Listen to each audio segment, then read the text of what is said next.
Magandang araw mga kaibigan. Ito breaking news lang bigyan ko kayo ng update. Good news po sa mga nagmamahal kay PRRD.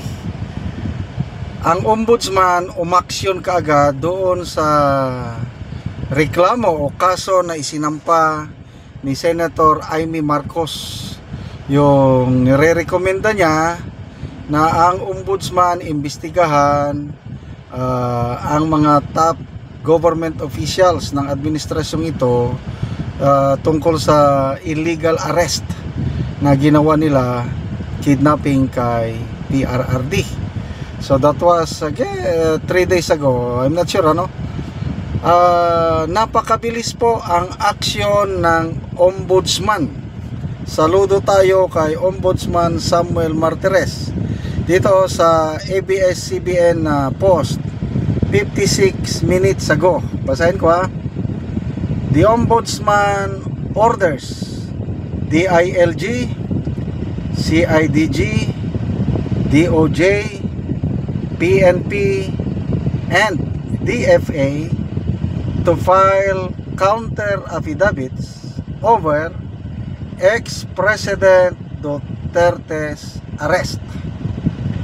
This stemmed from Senator Amy Marcos' request to the Ombudsman to prove high-ranking officials involved in the arrest. Failure to file counter affidavits within the aforesaid period shall be deemed as waiver of respondents' rights to submit controverting evidence, and the preliminary investigation shall proceed accordingly. So, ito po ang news update ng ABS-CBN. So, ano ang masasabi nyo mga kaibigan? Una, kay Senator Amy. Galit pa rin ba kayo kay Senator Amy? Ayaw nyo pa rin ba siyang isama sa Duterte plus 2? Well, nasa inyo. Kung galit pa rin kayo, okay lang. Kung ayaw nyo, basta ako, my family, we have decided na talagang isama naming botohan si Senator Amy. Well, kanya-kanyang na lang tayo dyan. To us, to our family, napatunayan na namin na hindi naman kasalanan ni Senator Amy na Marcos siya.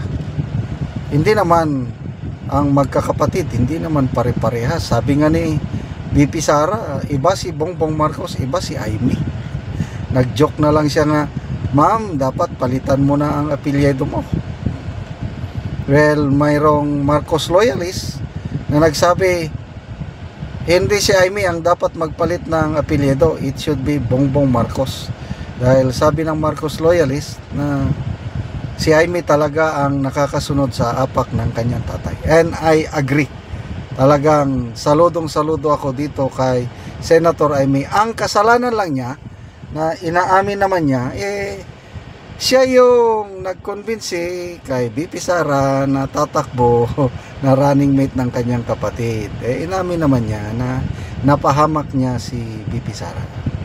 Si BP Sara naman, napatawad niya na si Senator Amy, kaya ngayon nagpa-partner sila. So, ito ngayon nagbunga na. Ang bilis 3 days lang. Okay, so pag-usapan naman natin si Ombudsman Samuel Martires na ito, may issue siya doon kay Governor Gwen Garcia sa suspension kay Garcia na inaakusahan na parang may kinalaman daw si Pangulong Rodrigo Roa Duterte. Kasi nga, appointee siya ni PRRD. Halos lahat naman dyan, appointee. Ang daming appointee ni PRRD. Kaya lang, wala na yun. Sa mga nabasa kong post itong nagkarang araw, talagang mas lalo kong nakilala si Ombudsman Martires na he is one of the few government official natin na maaasahan natin dahil he rose from the ranks. He's full of integrity. Problema lang natin dyan is malapit na siyang mag-retire.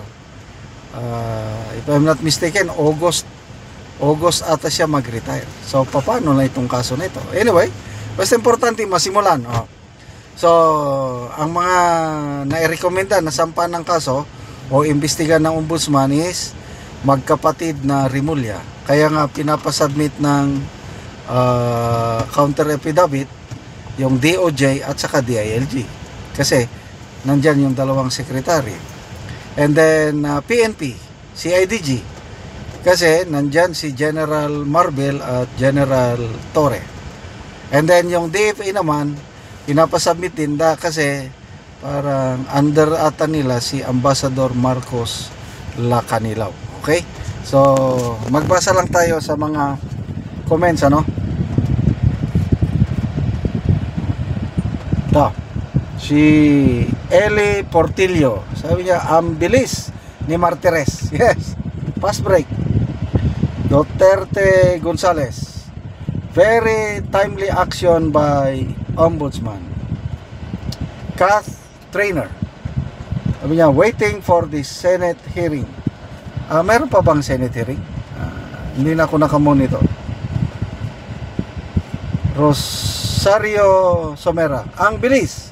No vote for Manang Biday. Ayaw pa rin botohan. Sige lang. Kanya-kanya tayong pagpili. Jose Di Fontrum. No problem. The respondents expected the intention of Amy Marcos and can legally defend themselves. Of course.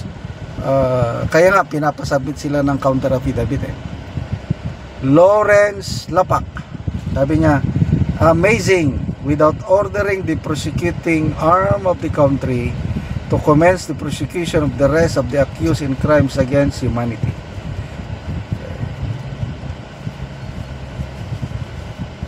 Diba? Susan Lumanta.